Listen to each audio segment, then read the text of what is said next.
Welcome to the afternoon session of the July 20th, 2021 meeting of the Lane County Board of Commissioners. We are on item 13, which is public hearing, order 21-07-20-02 in the matter of approving the no-tie lighting special district's petition for dissolution. And before we begin the public hearing, we have Sarah Chinsky here who will provide some remarks and context for us. Thank you. Good afternoon, Chair Bernie and Commissioners. The item before you is a request to approve the no-tie lighting special district's petition for dissolution. In 1958, the Lane County Board of Commissioners created and incorporated the no-tie lighting special district by virtue of a petition that was submitted by more than 50% of the property owners abutting the portions of the highways included in the district. There's no longer a need for the lighting special district in no-tie, and in 2017, the no-tie lighting special district began the process of dissolution. In 2019, the no-tie lighting special district posted a public notice informing district taxpayers all remaining no-tie streetlights would be terminated and removed the week of July 15, 2019. The notice also informed taxpayers of the district there would no longer be an assessment on property taxes for the no-tie lighting special district. The no-tie lighting special district currently has no assets and no board of directors and has not levied property taxes since the 2018 tax year. The district's bank account was effectively closed on August 15, 2019. On November 25, 2020, a majority of the remaining district board members adopted a resolution pursuant to ORS 372.450, authorizing the dissolution of the no-tie lighting special district, which you have before you in your packet. The final step in the dissolution process is to hold this hearing before the Board of Commissioners and request approval of the petition of dissolution. Unfortunately, when requesting direction from the state, this particular step was not identified for the board back in 2017. So this board's approval of the no-tie lighting special district's petition for dissolution would allow both assessment and taxation and elections to remove the district from their roles. So thank you for your consideration in this matter, and I'm available for any questions you may have. Are there any questions before we begin the public hearing? Okay. This is the time set for a public hearing for order 21-07 in the matter of approving the no-tie lighting special district's petition for dissolution. I will now open the public hearing and accept any testimony in support of or in opposition to order 21-07. Do any commissioners have a conflict they wish to declare? Seeing none. Diana, is there anyone that wants to provide any testimony for this public hearing? Thank you, Chair Bernie. At this time, we do not have anyone signed up to give public testimony. Well, I guess that means that the public hearing for order 21-07 is now closed. Is there a motion? Commissioner Bozovich. So I'll move approval of order 21-07-2002 in the matter of approving the no-tie lighting district special district's petition for dissolution. Thank you, Commissioner. Is there a second? I will second. Thank you, Vice Chair. It has been moved and seconded to approve or adopt order 21-07. Is there discussion to the motion? Commissioner Bozovich. Thank you, Chair. I just want to say quickly that this is a kind of symptom of an issue for small rural special districts. One of the reasons this district's dissolving is the person that kind of got left in charge is not computer savvy, and everything nowadays has to be filed by computer, whether it's the Oregon Government Ethics Commission's forms or other issues. and they basically just decided that they were going to fold the district rather than try and figure out how to keep it going. It's kind of sad that these small little rural service districts have such difficulty keeping up with modern times. And it's just part of our rural infrastructure that's going away in the process. It's concerning to see this happening, but I have talked with some of the people out there, stopped by the No Tie store the other day just to ask them about it, and they are all in agreement that the district's done. Thank you, Commissioner. Are there any other comments or discussion? I have a quick one, and actually it's for Commissioners Bozovich or Buck. Do you see that our hopeful ability to bring broadband into more rural areas might, in fact, enable a bit of the remaining smaller rural infrastructure like this to remain, or does one not have anything to do with the other?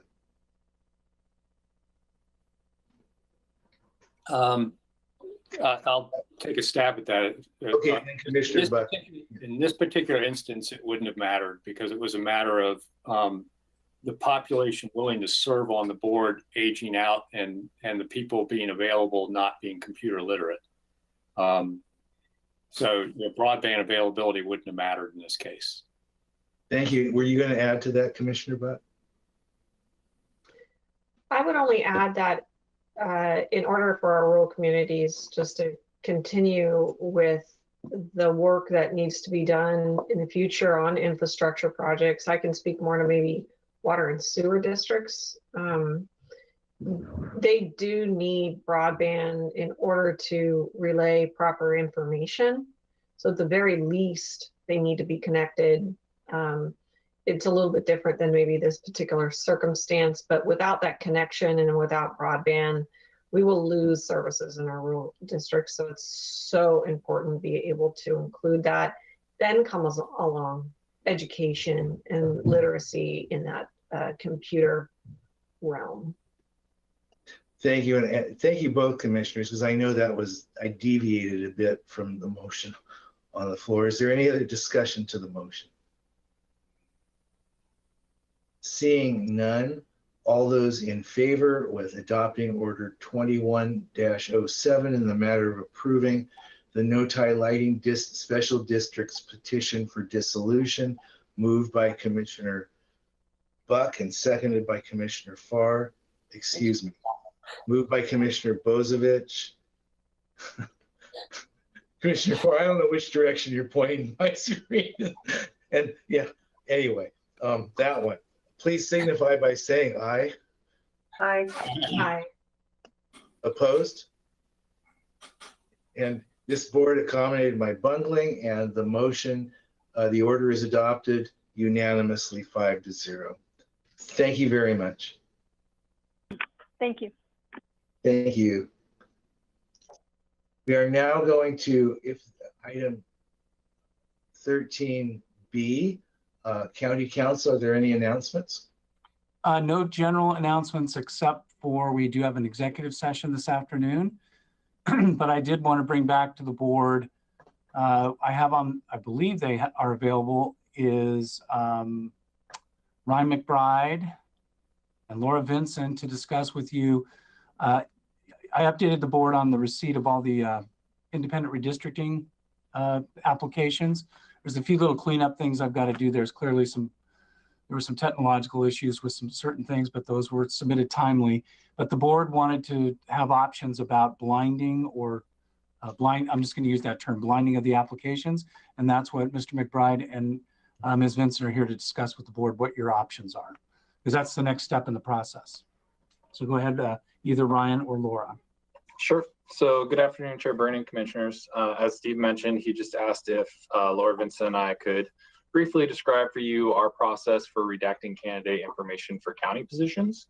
So as you may know, redacting applicants' personal identifiable information is considered a best practice. It reduces implicit bias throughout the search process. And so during the screening and scoring phases for Lane County positions, we redact all names, addresses, and phone numbers from application materials And we do that up until the point of interview.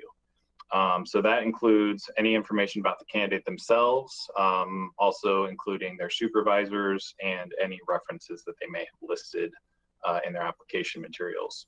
So while screening and selecting candidates for a committee is a bit different than screening and selecting candidates for employment, I think you certainly could integrate that best practice into the early phases of your committee selection process. And we're happy to continue to advise and offer any other best practices or ideas that you all may be interested in. So with that, I just welcome any questions or if there's any other commentary we can provide. Before I ask for questions, Ms. Vincent, did you want to say anything? I guess that answered that question. No. Okay, thank you. That was it. Are there any questions from commissioners? Commissioner Trieger. Thank you, Chair.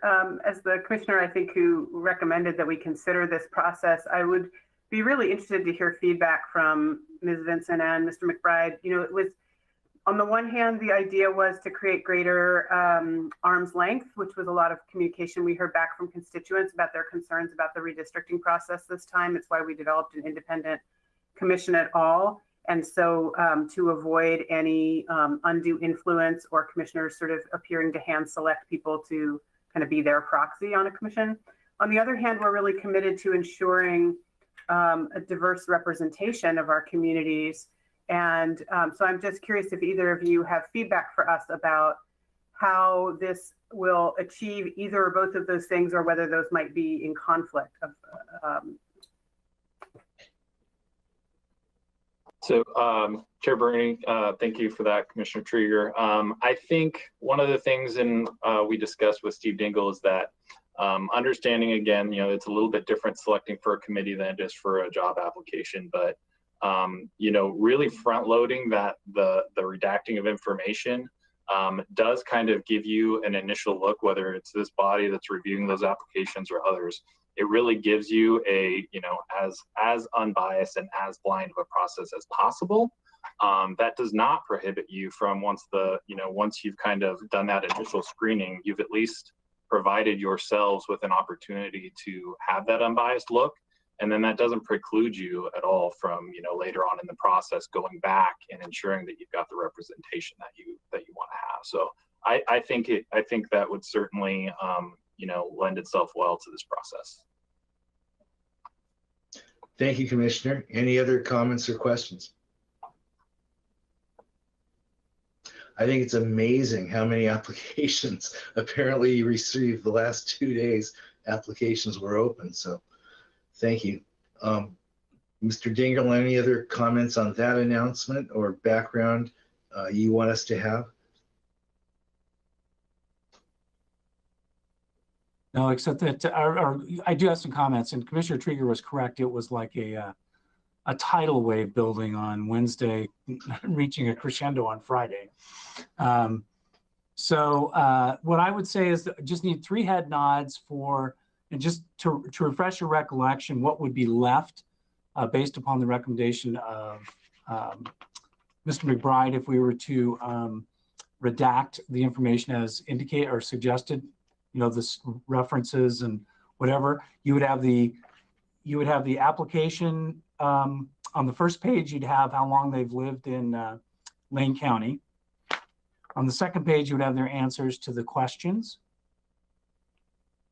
Then if they filled out the optional information, you'd have that as well, which is, I believe Commissioner Trieger gets to a few of your issues because it does list their age, their race, gender, disability, income, and some of those other things.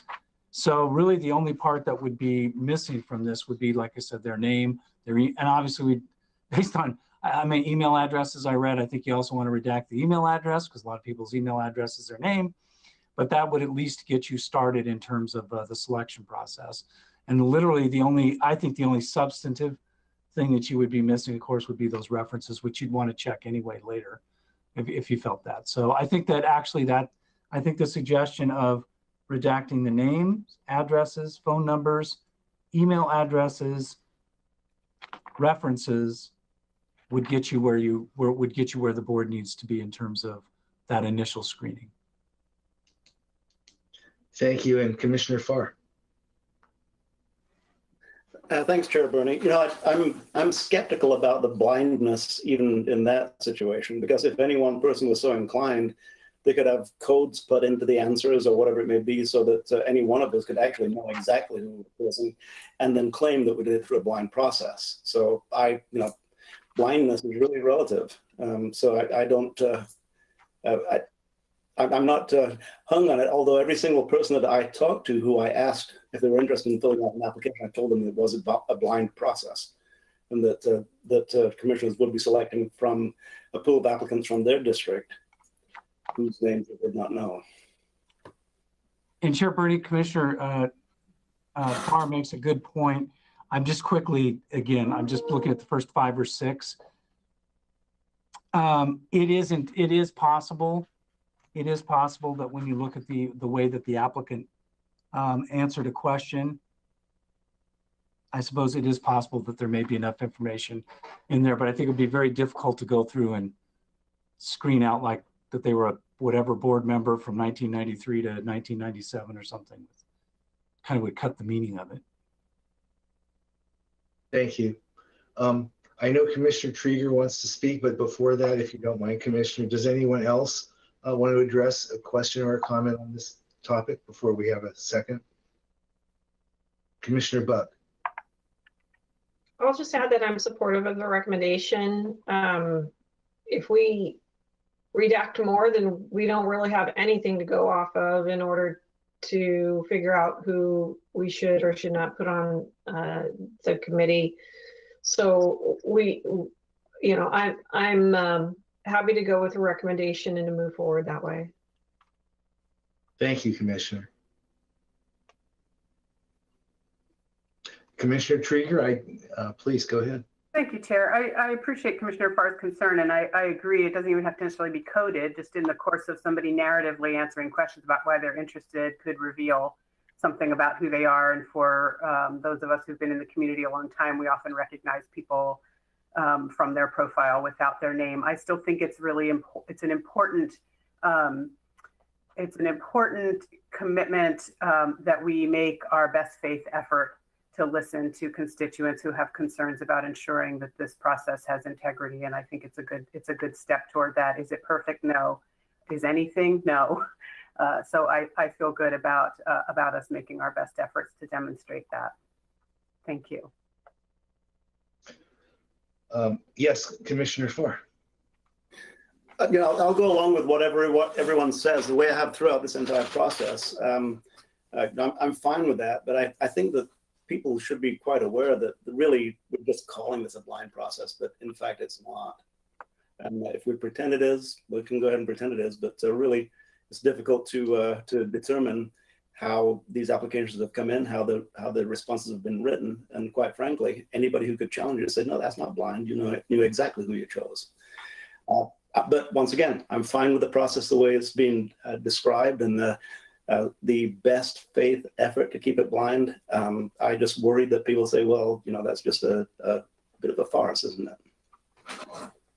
Thank you, Commissioner. Mr. Dingle, this is a question to you. It seems like this recommendation is a good faith attempt to keep it as quote unquote blind and impartial as possible. Is that correct?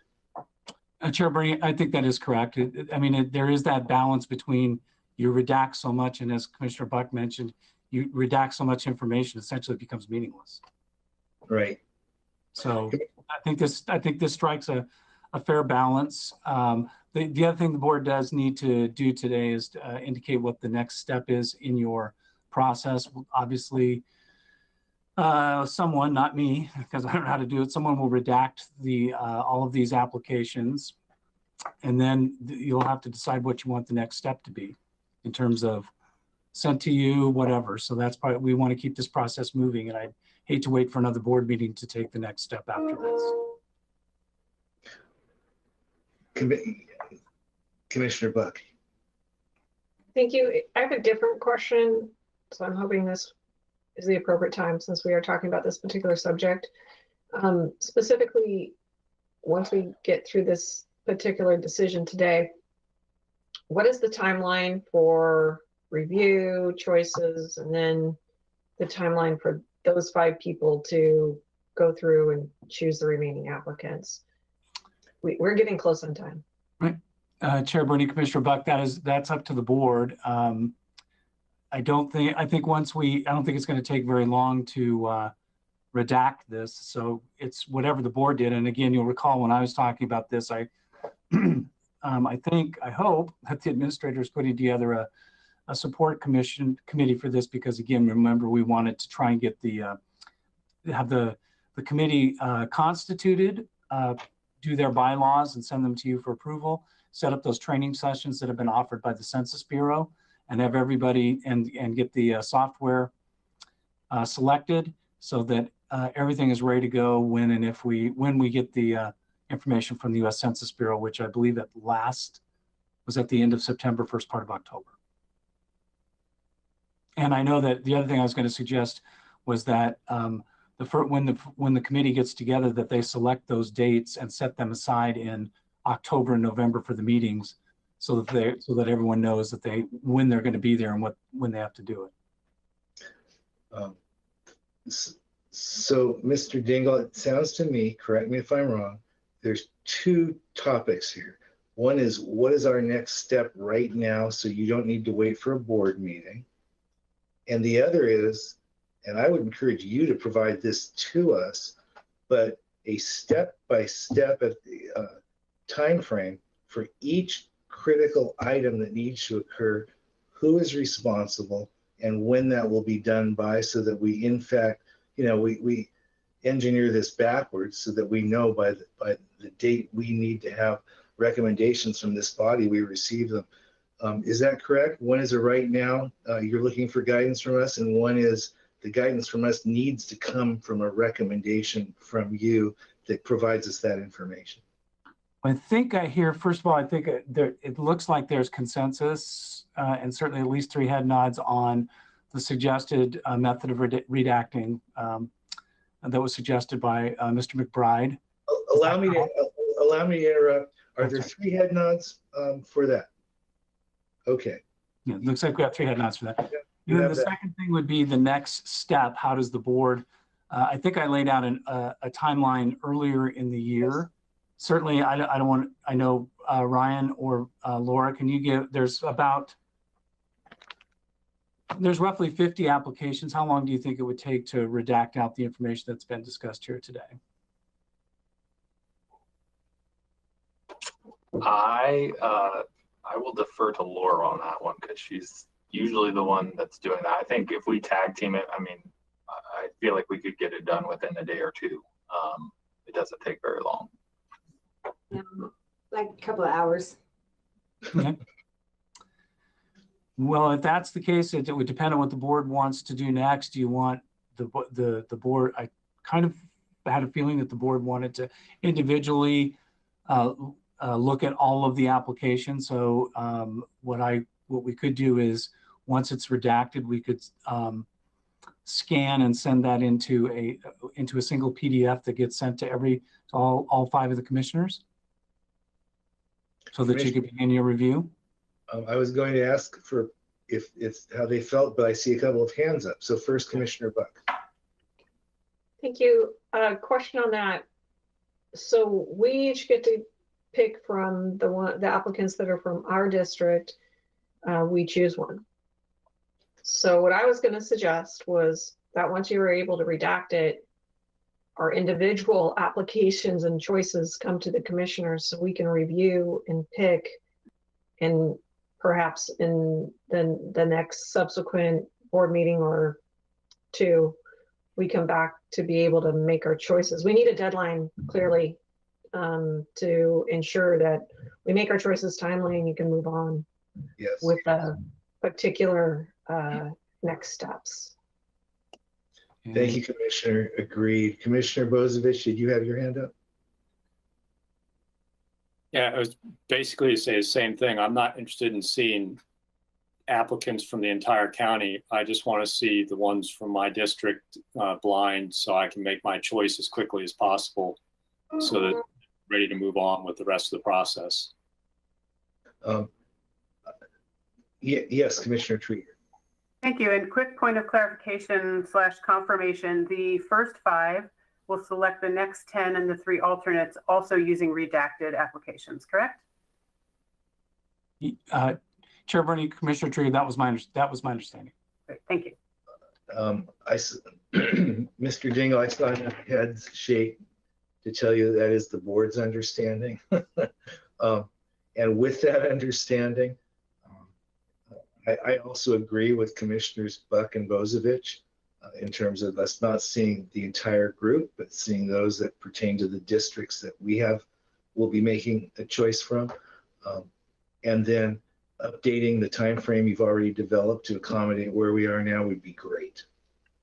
If that's, I think then since we have a down week, it seems like, and again, it is going to be, you saw the numbers yesterday, so you know which districts have, I don't think anybody has more than, you remember, 11 or 12 or 13.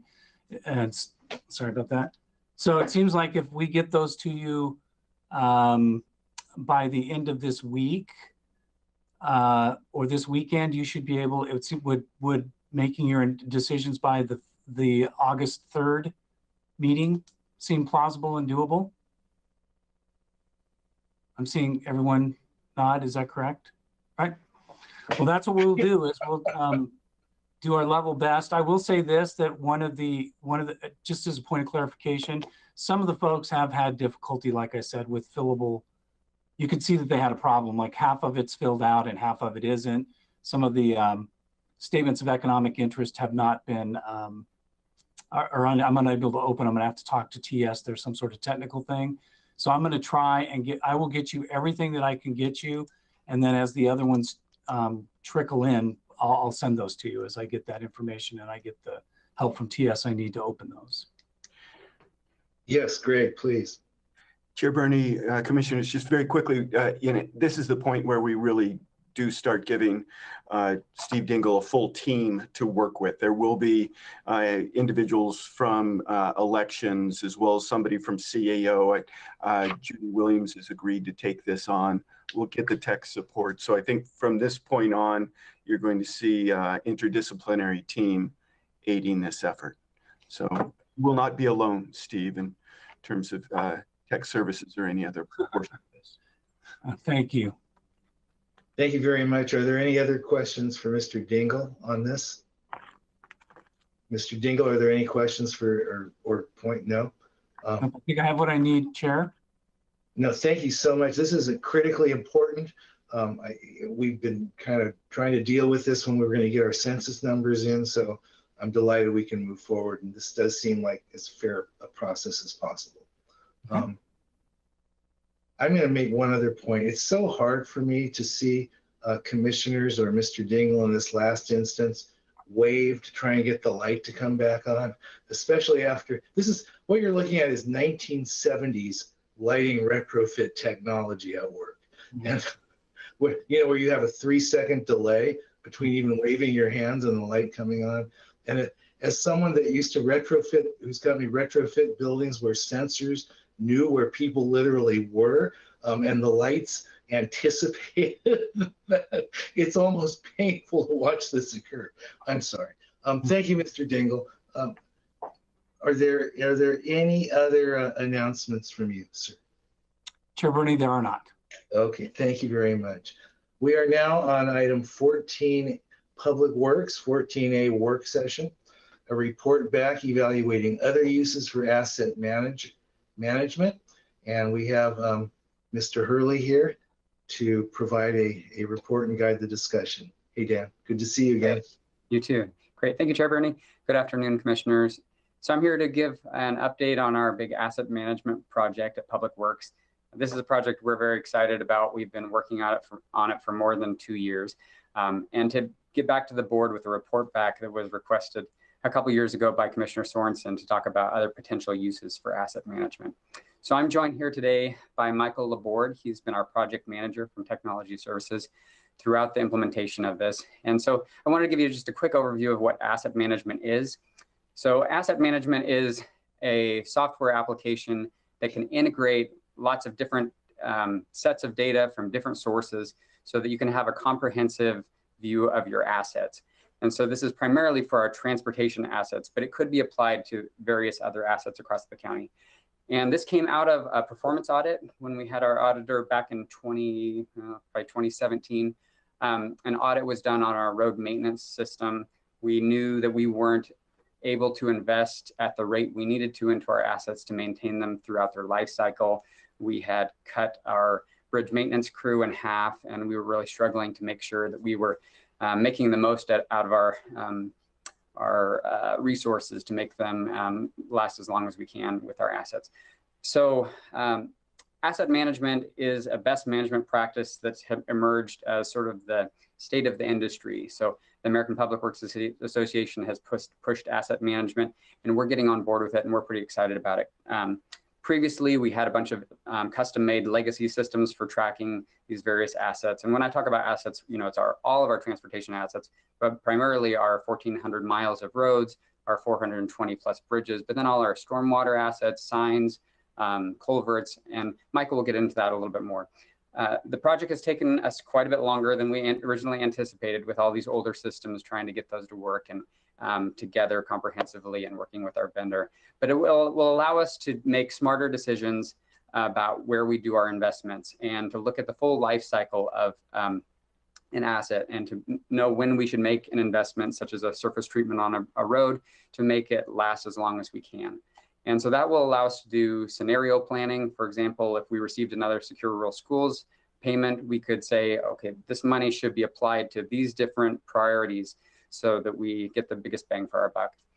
So it also will allow us to do risk planning. So looking at the condition of the assets, the probability of failure, the usage of a particular road, you know, average trips per day, those types of things. And it also has a very robust operational component for being able to do work orders. So if we received a request or a complaint from a resident, we can put that into the system. For our supervisors scheduling work, they can assign personnel and other materials, resources to a project and schedule that through the system. It's also great for records.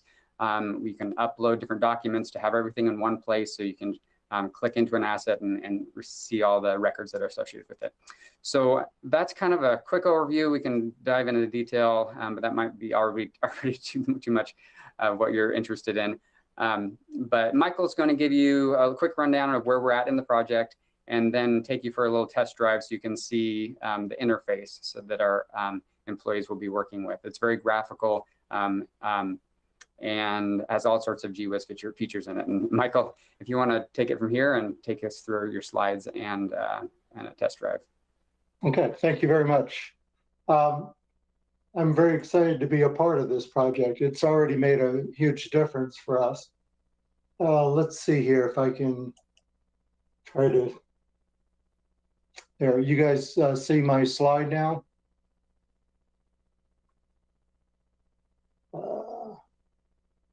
We see it, Michael. Okay. You see your slide and your next slide. Okay. You can put it into presentation. Oh, okay. All right. Well, anyway, so we've been. I just wanted to kind of set the stage. You know, Dan mentioned that we've been at this for a little bit over 2 years. We had the contract finalized in April of 2019. About a year after that, a little bit less than a year, we were able to get the roads and highways activated within the system. In August of last year, we did get the budget forecasting set up for the roads. Dan mentioned that's one of the primary reasons why this software was purchased, in order to us to do better planning and forecasting about where road dollars should be spent. So that was done last summer. Since that time, in spite of a wildfire and COVID, we've activated some other assets in the system. Bridges and guardrails were activated in February of this year, signs in April, And just recently, we started tracking traffic counting, a very critical piece to the budget forecasting, because one of the evaluations we do with the budget forecasting on roads is determine how much traffic is on that road. So anyway, these pieces are slowly coming together, and now that the project team is well versed in the software, I think you're going to see some accelerated progress. Over the next 6 months, you can anticipate us doing a lot of additional work. Service requests, those are the issues that are being reported by the general public or even by somebody like yourself.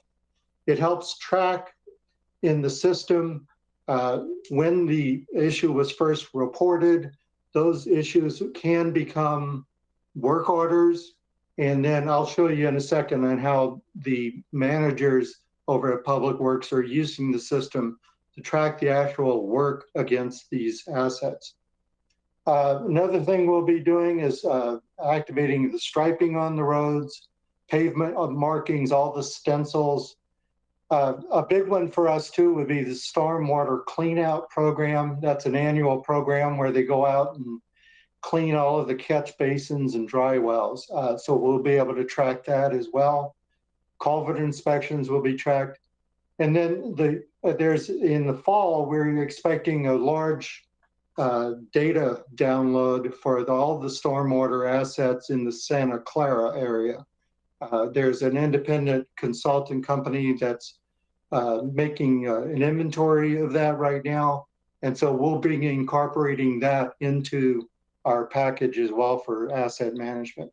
And then after that, if we still have some time left by the end of the year, we'll be doing ADA ramps and traffic signals. As far as future implementations, I think that was the main purpose of today's meeting. We haven't had a whole lot of time, or we haven't spent a whole lot of effort in trying to evaluate this. But if I had to, maybe make some best guesses, the Parks Department would be a logical area to activate soon into the new year. The parks not only have parking lots that need maintenance, but they also have septic systems that need periodic cleaning. There are roads within the parks, et cetera, all of those requiring maintenance.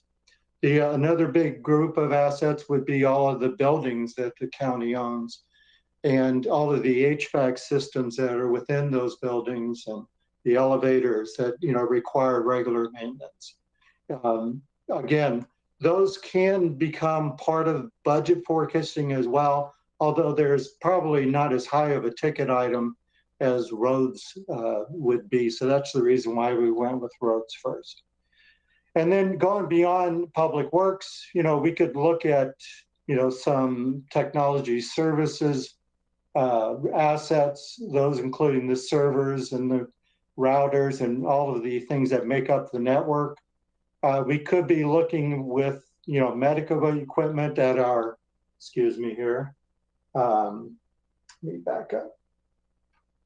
Oop, there we go. The medical equipment at the clinics, a lot of expensive machinery there that we might want to start tracking. And then the Sheriff's Office also has some special equipment, whether it be the mobile command center or other special vehicles that, again, can become part of this asset management package. So that was kind of my brief rundown about where we are. What I wanted to do next is to perhaps show you a live demonstration. This is not, fake data. This is actually what's going on today. You'll see that the software has a very visual representation, not only, with the map here, but also indicators on the map to quickly communicate where work orders are and where assets are, et cetera. So what you're looking at here is, obviously a map of the county. I've pre-selected all of the open work orders for signs today.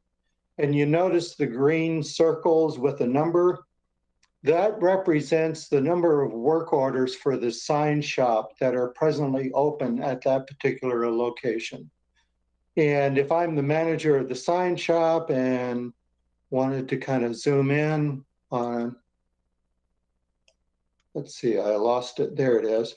So you can see, you can get some very granular detail all the way down to the street intersection that they're by. And then if I wanted to find out what this work order was for, I just double click on it. And this tells me that I'm installing a sign on Perkins Road, relocate 45-mile-per-hour sign. So, you know, like Dan mentioned, this goes beyond just strict asset management. It's also a work management package as well. The two kind of work together in a nice fashion because, you know, as Dan mentioned, a lot of preventive maintenance could be devoted to the assets that would prolong their lives and also to, you know, make things a little more organized for us. To give you another quick representation, you notice that these work orders for the sign shop are grouped into different parts of the county. As you're well aware, you know, you can spend a lot of time in your car if you're driving around to different assets in the county. And because we have a visual representation like this, managers can arrange the work so that if a person is going out to Florence, they're going to be doing all of the work in that area that they can, you know, without having to drive to other parts of the county. Likewise, if you go to Oak Ridge, you want to pick up all of the sign maintenance work that you want to do there as well. So this visual representation has an added benefit in that it helps us optimize the work schedules so that travel time is minimized.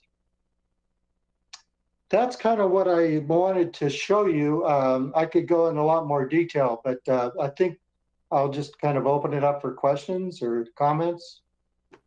Let me just finish up a little bit, Michael.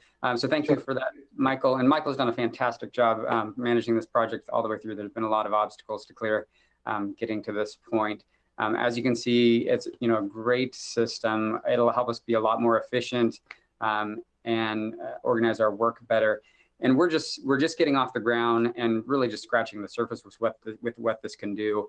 You know, further down the road, we could get to live maps that are available to the public that can show what roads have been snow plowed, you know, with our vehicle locators, all sorts of cool things that can happen with this. So again, we brainstormed different applications that it could be put to for other places in the county.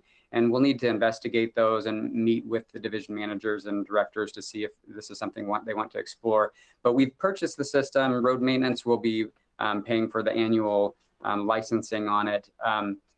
And it won't be very much of an additional cost to spread it out to other areas of the county. We get 100 seats by our contract, and that's much more than we need in public works. So that could be extended with just the resources that would be necessary for technology services to step up those other environments within the system.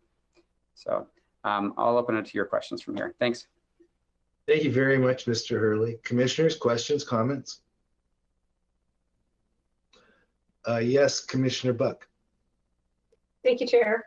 I'm really impressed with the system. I thought about this back when it originally came up in 2019 and thought, wow, this could be an opportunity for us to include our buildings and other facilities, but it seems like it could expand further from even that.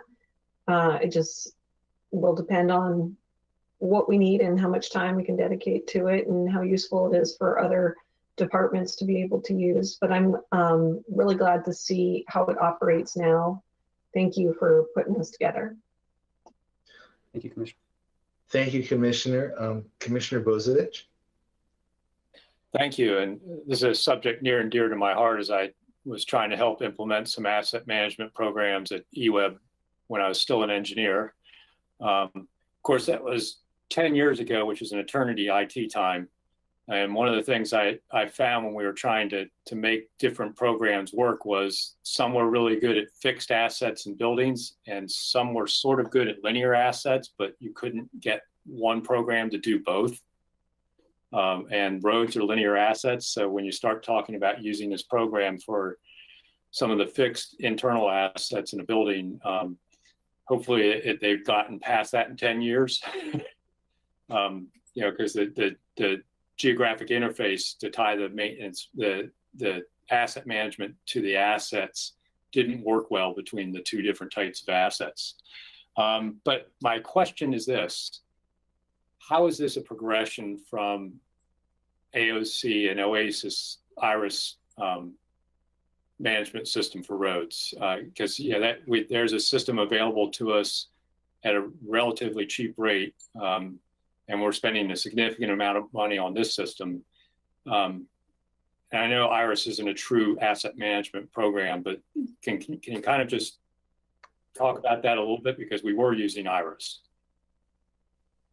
Unfortunately, I can't, Commissioner. I'm not familiar with IRIS. I've heard of it, but I'm not really sure what it can do. But I would guess that this is just so much more robust that it can do those linear assets, fixed assets, work orders, the whole gamut, budget forecasting, risk management, that sort of thing. So I just don't know enough about IRIS to be able to speak intelligently on that, unfortunately.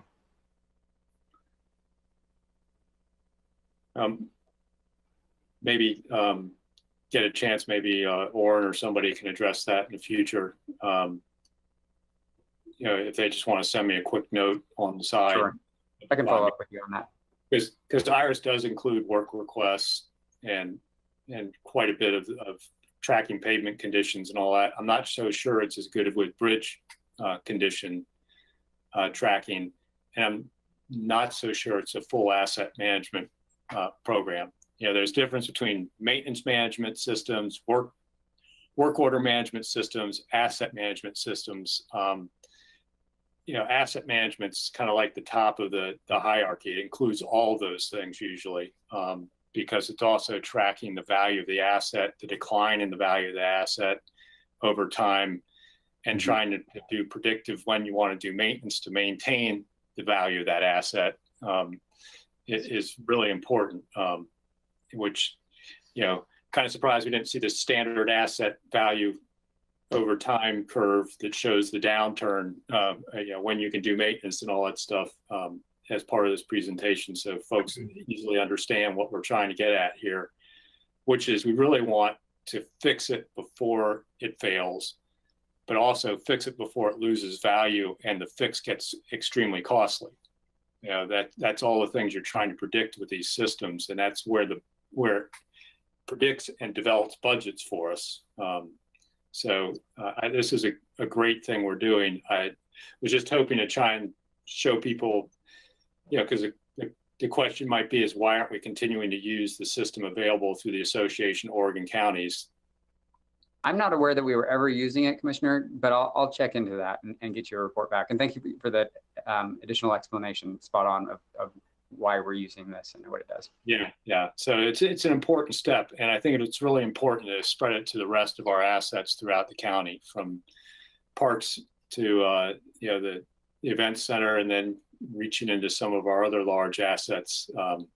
We own a considerable amount as a county, and I think we have a fiduciary duty to our citizens to maintain those assets. Okay. Thank you, Commissioner. Now, I honestly see you, Commissioner Trieger. I was just, no, but I appreciate the wave. I just also know that Commissioner Bozovich told me he always knows the answers to the questions he asks. So at a later date, I also on the side, Commissioner, would like to know the differences, because I recall you were very supportive of this when that decision was made. I'm sorry, Commissioner Trieger. Thank you for waving. Yes. Thank you. This is really cool, and I'm really excited to see it. And I think it's a great example of us being a forward-thinking organization and a workplace of the future, and asking our staff to stretch a little and learn new technology and new skills. So it's clearly going to be helpful on the asset management side, on the budget forecasting side.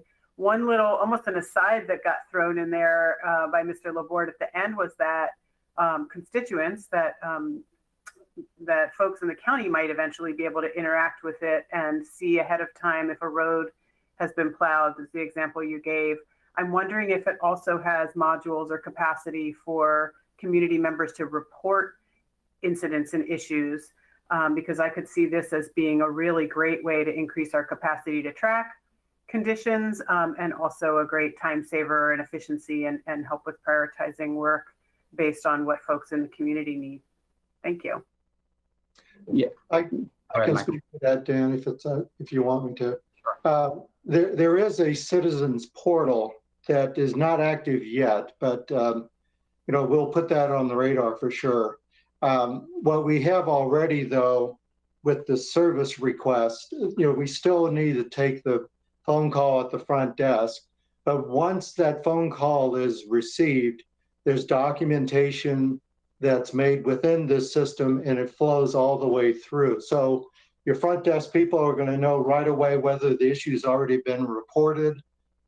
They will take the caller's information, and we can keep the caller up to date as maybe the issue is being worked on, or what's the anticipated time of repair or whatnot.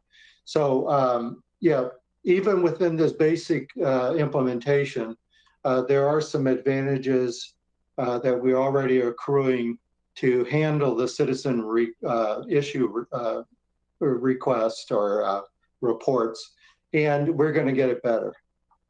That's terrific. Thank you very much. I think it's just a great example of streamlining and improving the experience for our workers, but also improving services that we're delivering. So thank you. Thank you, Commissioner Trieger. Commissioner Farr, did I? Actually, I don't have any questions, Chair Bernie, other than I'm comparing it to the City of Eugene's service request database that they have, where for years now people have been able to request road and asset maintenance requests through a direct database. Just wondering if this is similar.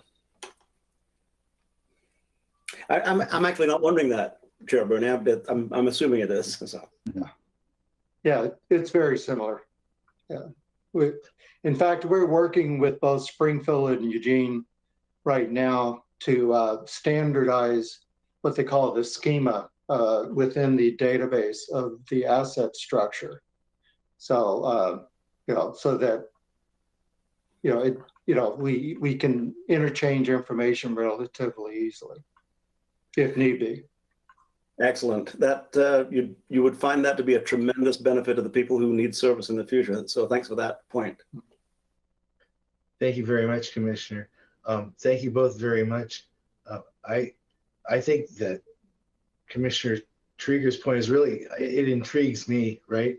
How you build people into being part of the system organically and contributing to reports and what have you. My only question is, because so let's take a heating system in the public service building.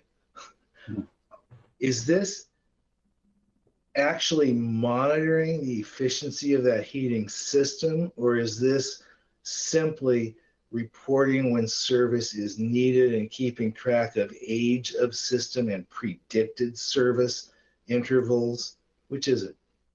It's the latter. Yeah, it's really a recurring maintenance, on a particular asset. So in a sense, and again, Michael, correct me if I'm wrong. It's like my car, right? It's going to beep at certain times when I need service. Yes. But my car also monitors the functionality of different systems in the car. We're not there with this yet. Is that correct?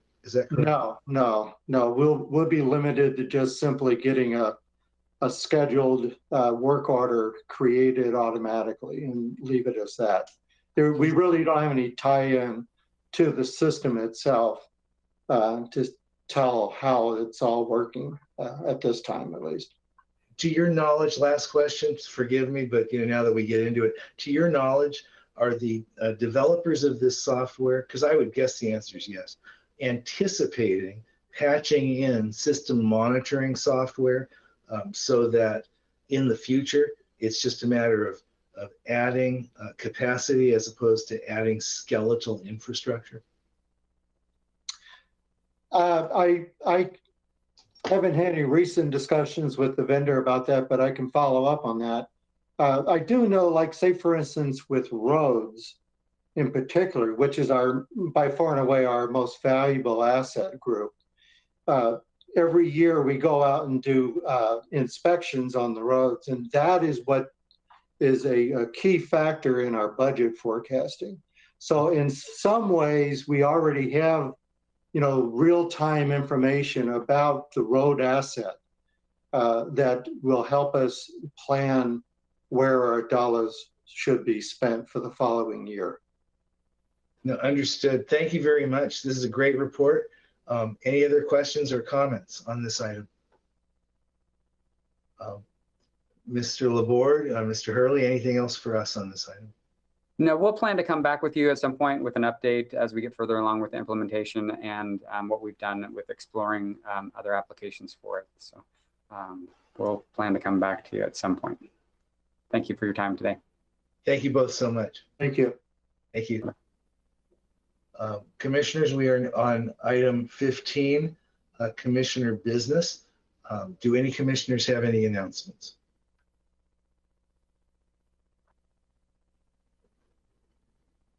Okay, seeing none, are there any future board assignment requests? Commissioner Trieger. Thank you, Chair. I alluded this morning to this. Quite a while back, conversations were started largely at the request of constituents for us to explore a ban on polystyrene. And we, as a board, asked our Public Health Advisory Committee to take a deeper dive and bring us back some more information. And we all received that information a month ago in a memorandum dated June 14th from our Public Health Manager, Jocelyn Warren. Public Health Advisory Committee, as certainly Commissioner Farr knows well, as our liaison to that committee, has some really, some super smart people who are really interested in helping us make good decisions about public health. And the memorandum, as I read through it, and then in a conversation with Ms. Warren yesterday, makes clear to me that we ought to be taking action on this. So I'm looking for 3 head nods to see if we have interest in asking staff to come back and present with a recommendation and hold a work session so our constituents can see our work on this topic that they raised for us out in the open. Thank you, Commissioner. It looks like there's some discussion prior to head nods. Commissioner Farr. Just a question. This may already be in process. Mr. Rickoff, I was presuming we're already in process on moving forward with the polystyrene. The discussion a little over a year ago was that other things were taking precedence during staff's involvement during COVID and later the holiday farm fire. So I don't know, Commissioner Trigger, this may already be in process. I'm not sure. I thought that it was. Well, I don't know if Mr. Rickoff has a response, but based on my conversation with Ms. Warren yesterday, she was awaiting Commissioner's direction for the next step. Chair Bernie, commissioners, I'm unaware of the status of this effort. And so that is a piece that I can do some research on, but I don't have an answer for you. If I can chime in, I can clarify for people. No one stopped you yet. Thank you, Chair Bernie. This is an open assignment, and the open assignment had stated that the Public Health Board would review the potential ban on polystyrene serviceware.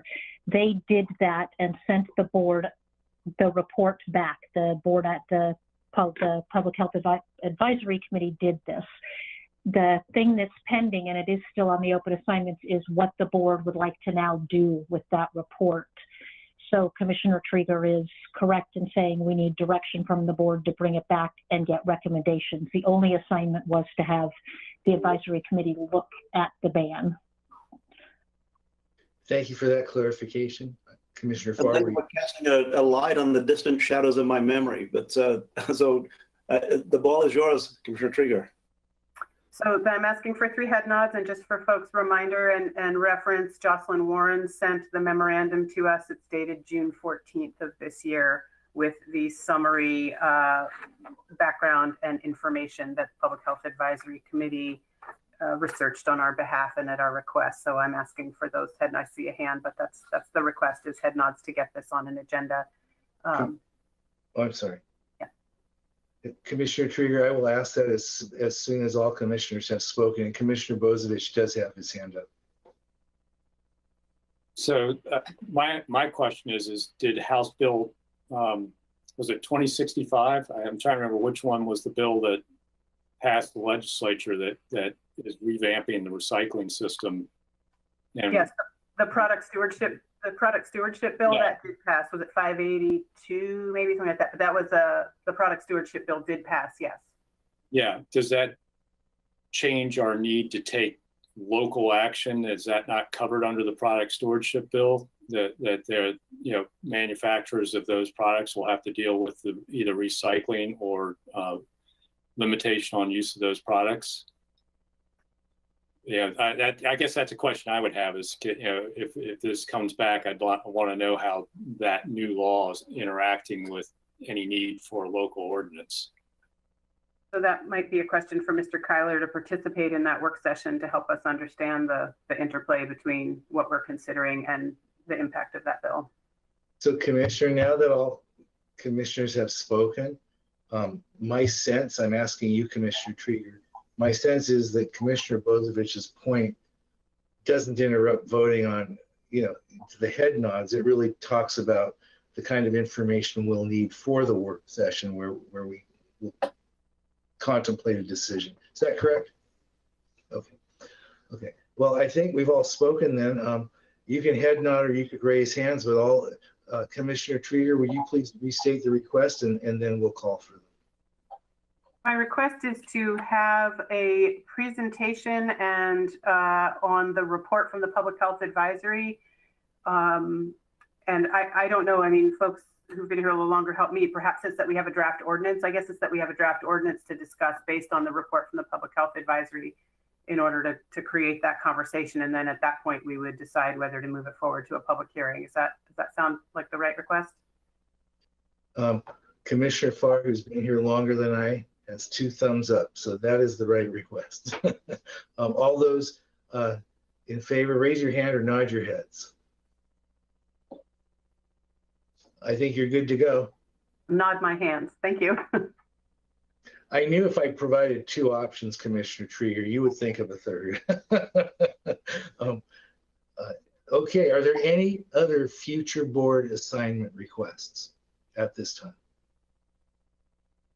Then before we break into executive session, I know Commissioner Buck has other business. And with that, we will not have to reconvene out of executive session. So Commissioner Buck, would you like to state your other business at this time? Yes, thank you, Chair. I appreciate the time for this. Hopefully everybody has seen and been able to read the draft letter that I mentioned that would come to your inbox today. This is regarding the guest house in Springfield, where we are currently housing 160 wildfire survivors from the Holiday Farm fire, and requesting that we write a letter to Governor Brown stating our concerns and asking for a change of placement for these folks.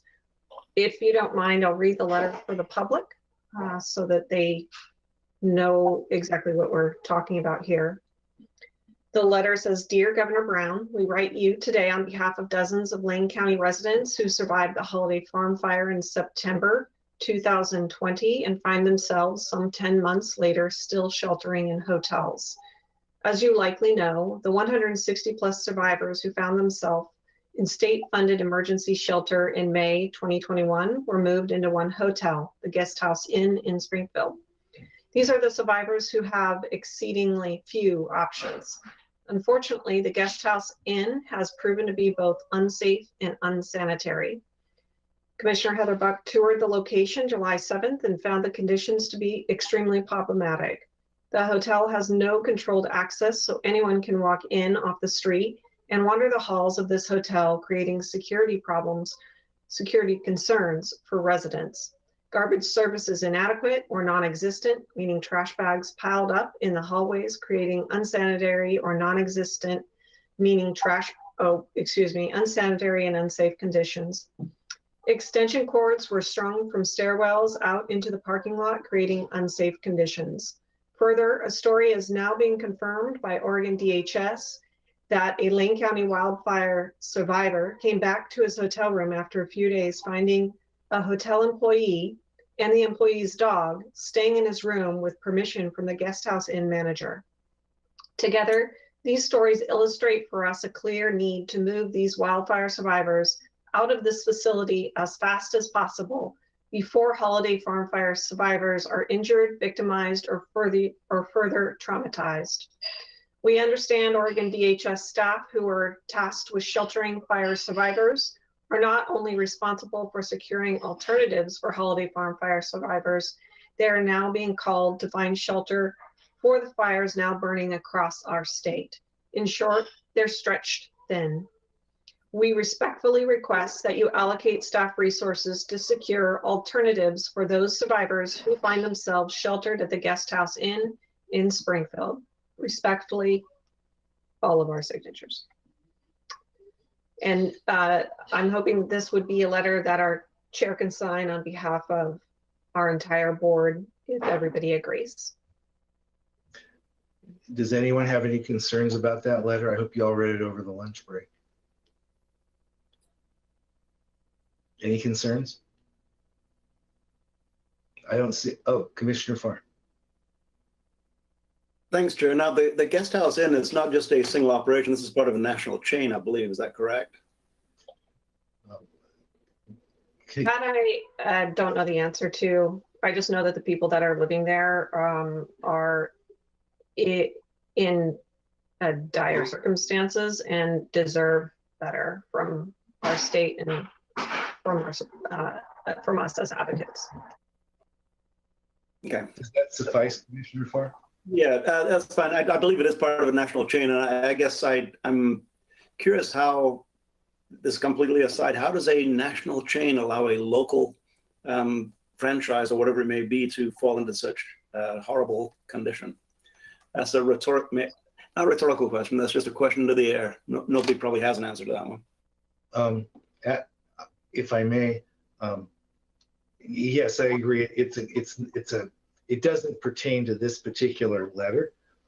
However, I think this letter will probably uncover whether this is owned by the corporation, whether it's individually franchised, which many hotel chains do, as a part of the process of accountability internally. This will certainly bring it to ownership's attention. I see no one, unless a hand is raised now, I see no one that objects to this letter. I do not object to it at all. Commissioner Bozovich? I'm good. We're good. Okay. There's unanimous support for that letter, Commissioner Budd. Thank you very much. Thank you all so much. Thank you. So, Greg, at this point, before we break into executive session, I think we're at review of assignments. Chair Bernie, Commissioners, I think I have three, the last one including just assisting in the preparation of this letter. I heard a board order on consent calendar to make $15 an hour the minimum wage for all Lane County positions. I also heard a staff work session on the ban of polystyrene with a presentation and a prepared draft ordinance. Included in that presentation should be the legislative impact on the possibility of a local ban. And so we'll have that element included. And then, of course, finally, this letter. What did I miss, sir? Heck if I know. You're not going to pin this on me if you missed anything. Did any commissioners notice anything that Mr. Rickoff may have missed? It sounded complete to me. Okay, it's 2:45. Are you amenable to reconvening for executive session at 3 o'clock after Diana reads us in? Okay. Diana, if you'd be so good, kind as to read us into executive session. Will do. Just 1 second. And I did not say sing us in, I said read us in. All right. This is the notice for executive session for Tuesday, July 20th. The Board of County Commissioners will meet in executive session to consult with counsel regarding the rights and duties of a public body with regard to current litigation or litigation likely to be filed. This executive session is held pursuant to ORS 192.660(2)H, which allows the Board of Commissioners to meet in executive session for the purposes listed. Representatives of the news media and designated staff shall be allowed to attend the executive session. All other members of the audience are asked to leave the room. Representatives of the news media are specifically directed not to report on any of the deliberations during the executive session, except to state the general subject of the session as previously announced. No decision may be made in executive session. We reserve the right to come back out into public session should the need arise. Thank you very much. We shall now recess and reconvene in executive session at 3 o'clock. Thank you all so much.